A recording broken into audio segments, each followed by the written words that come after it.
Hello बच्चों, इस video में हम डिस्कस करेंगे इलेक्ट्रोस्टैटिक्स यूनिट का एक बहुत इंपॉर्टेंट टॉपिक जिसका नाम है कूलॉम्स लॉ। तो कूलॉम्स लॉ अपने आप में एक बहुत फेमस और इम्पोर्टेंट टॉपिक है।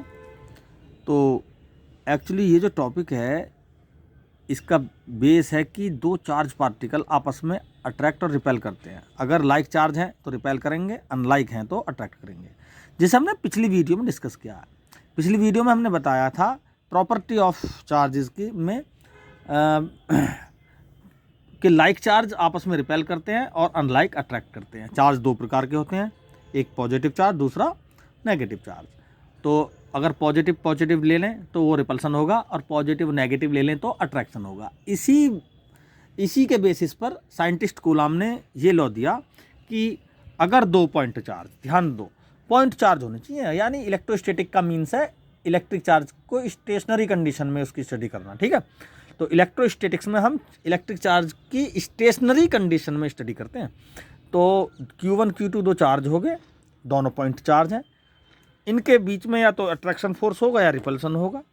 तो उन्होंने बताया कि ये जो फोर्स होगा ये इन दोनों चार्जों की मैग्नीट्यूड के डायरेक्टली प्रोपोर्शनल होगा और डिस्टेंस के स्क्वायर के इन्वर्सली प्रोपोर्शनल होगा, ठीक है। अगर हम इसको अपनी लैंग्वेज दें तो हम लिख सकते हैं if two point charge are separated by distance R, then they experience a force of attraction और रिपल्सन, ठीक है। If two point charge are separated with a distance then they experience the force of attraction or repulsion. The magnitude of this force will be directly proportional to the product of the charge Q1 Q2 and square of the distance inversely proportional to the square of the distance between them, ठीक है। यानी charge के product के directly proportional और उन दोनों के बीच की जो डिस्टेंस है उसके स्क्वायर के इन्वर्सली प्रोपोर्शनल होगा, ठीक है। तो ये है फंडामेंटल इसका लॉ। अब कहानी क्या है, जो इनके बीच का फोर्स आया वो चार्ज के प्रोडक्ट और आर स्क्वायर पर डिपेंड करता है, इनके बराबर नहीं होता इस क्वांटिटी के, ठीक है। यानी हमारे चार्ज पार्टिकल एक मीडियम में रखे हुए हैं, इन दोनों के बीच में जो फोर्स लग रहा है मीडियम की खुद की प्रॉपर्टी भी इसमें इन्वॉल्व है। मीडियम की प्रॉपर्टी भी टांग अड़ा रही है इसमें, इसके फोर्स की वैल्यू को निकालने में। तो उस मीडियम की भी कुछ ना कुछ वैल्यू है इलेक्ट्रिसिटी से रिलेटेड, जिसे हम इलेक्ट्रिक परमिटिविटी बोलते हैं। तो ये जो हमने एयर मान रखा या किसी भी पानी मान लो, किसी भी मीडियम में दो चार्ज रखे हैं, इन दोनों के बीच का जो फोर्स है वो जिस मीडियम में चार्ज रखे हैं उसकी मीडियम की प्रॉपर्टी पर भी डिपेंड करेंगे। उस प्रॉपर्टी को बोलेंगे परमिटिविटी। तो जो फोर्स होगा इस परमिटिविटी के भी इन्वर्सली ही प्रोपोर्शनल होगा। ये परमिटिविटी क्या होती है भाई? ये परमिटिविटी होती है एप्सिलॉन बोलते हैं इसको, ये होती है एप्सिलॉन नॉट इनटू के, यानी अब एप्सिलॉन नॉट नया आ गया। ये तो मीडियम की परमिटिविटी है, इलेक्ट्रिक परमिटिविटी। ये है स्पेस की परमिटिविटी, यानी एप्सिलॉन नॉट क्या है? इलेक्ट्रिक परमिटिविटी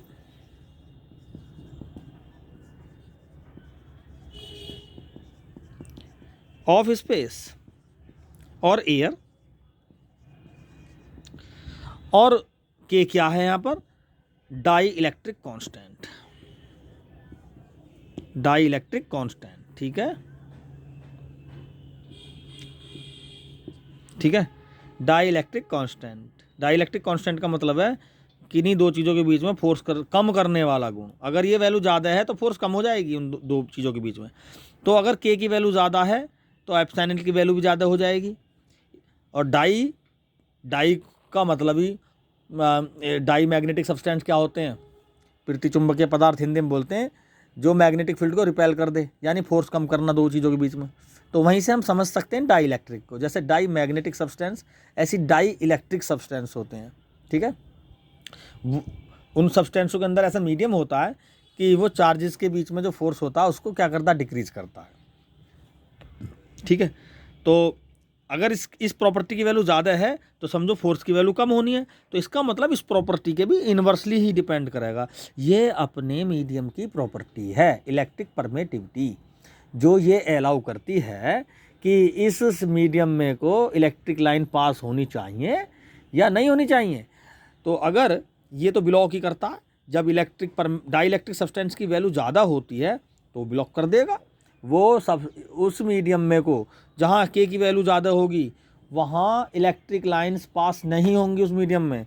जैसे मेटल का के बहुत ज़्यादा होता है, इनफाइनाइट होता है मेटल के केस में ये के इनफाइनाइट होता है।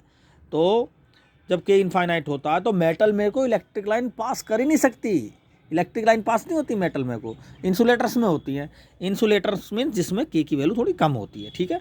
तो ओवरऑल हम कह सकते हैं कि जहाँ डाई इलेक्ट्रिक कॉन्स्टेंट, डाई यानी प्रतिकर्षण यानी रिपेल करने वाली प्रॉपर्टी, इलेक्ट्रिक लाइंस को रिपेल करने वाली प्रॉपर्टी जहाँ ज़्यादा होगी वहाँ ज़्यादा रिपल्सन होगा, यानी फोर्स कम होगा।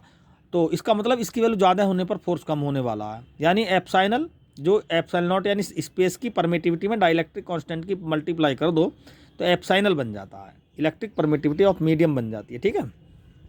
तो ये क्या है, इलेक्ट्रिक परमिटिविटी ऑफ मीडियम। तो इसका मतलब दो चार्ज के बीच में जो फोर्स है वो इसके भी इन्वर्सली प्रोपोर्शनल होगा, ठीक है। तो अब हम इन दोनों को एक साथ जोड़ देंगे, यही समझना है इसमें, इस लॉ में Q1 Q2 upon are square साथ में एप्साइनल नॉट के। अच्छा, अभी भी ये बराबर नहीं हुआ, अभी भी इस मैग्नीट्यूड पर डिपेंड करेगा फोर्स, अभी भी ये बराबर नहीं हुआ। जब साइंटिस्टों ने देखा एक कांस्टेंट और लगा दिया तब ये वैल्यू बराबर आई, यानी एफ को और 4 पाई को जब रेशो में लिया, यानी सॉरी K1 K2 अपॉन ये वाली क्वांटिटी को और एफ को जब रेशो में लिया तो एक नई क्वांटिटी और निकल के आई, ठीक है।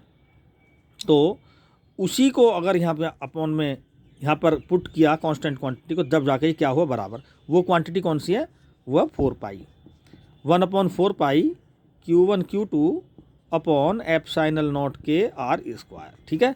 ये क्वांटिटी यानी इस क्वांटिटी पे भी डिपेंड ही कर रहा है फोर्स, बराबर नहीं है। बराबर कब होगा, जब 4 पाई इस कांस्टेंट को लगाना पड़ेगा, ठीक है। तो यहाँ से निकल के फॉर्मूला बन गया F = 1/4 pi epsilon naught K into Q1 Q2 upon are square. बहुत फंडामेंटल फार्मूला है, सारी इलेक्ट्रोस्टैटिक्स इसी फार्मूला पर बेस्ड है। अगर दो चार्ज पार्टिकल पानी में रखे हुए हैं तो वाटर का के होता है 81, तो ये यहाँ पर 81 रख देंगे। एयर में रखे हुए हैं तो के बराबर क्या हो जाएगा 1 फॉर एयर, तो एयर में ही हम रखेंगे, ठीक है।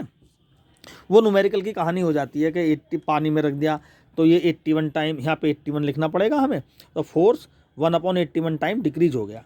तो के एयर के लिए के बराबर 1 रखेंगे तो एफ की वैल्यू क्या हो जाएगी भाई, 1/4 pi epsilon naught into Q1 Q2 upon are square.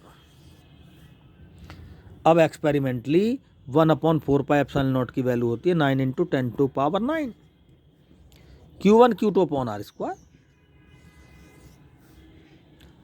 अब इस वैल्यू से हम ले सकते हैं एप्सिलॉन नॉट की वैल्यू, यानी 1/4 पाई एप्सिलॉन नॉट की वैल्यू जो हमने फाइंड की, यहाँ कर देते हैं इसको, 1/4 पाई एप्सिलॉन नॉट की वैल्यू 9 × 10⁹ न्यूटन मीटर स्क्वायर पर कूलाम स्क्वायर अगर हमने ली है तो एप्सिलॉन नॉट की वैल्यू आ जाएगी, कैलकुलेट डायरेक्ट कर रहे हैं हम इसको, 8.85 × 10⁻12 coulomb square newton metre square, ये डायरेक्ट वैल्यू आ जाती है।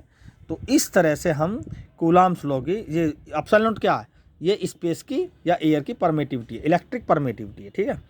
तो इस तरह से हम कूलाम्स के लॉ को एक्सप्लेन कर सकते हैं, समझ सकते हैं। इसमें वेक्टर फॉर्म आ जाती है कभी कभी, तो एफ एक वेक्टर क्वांटिटी है और इधर हो गया सारा स्केलर ये। तो अगर हम यहाँ पर आर कैप की मल्टीप्लाई कर दें यूनिट वेक्टर की तो क्या हो जाएगी, ये क्वांटिटी वेक्टर बन जाएगी। तो और आर कैप क्या होता है भाई, आर कैप होता है वेक्टर r/r। तो हम इस वैल्यू को यहाँ पर रख के इसका एक वेक्टर फॉर्म भी बना सकते हैं। तो F = 1/4 pi epsilon not Q1 Q2 upon r³ और ये वेक्टर आ गया ऐसे। तो इस तरह से हम कूलाम्स लॉ को वेक्टर फॉर्म में लिख सकते हैं। इसका मतलब क्या हुआ, जो हमारा फोर्स है दो चार्ज के बीच में फोर्स, वो डिस्टेंस के इन्वर्सली प्रोपोर्शनल होगा, इस तरह से, ये जो हमने पहले बता दिया। तो अगर हम F और R के बीच में ग्राफ बनाएं तो कुछ इस तरह से ग्राफ आएगा बन के भाई।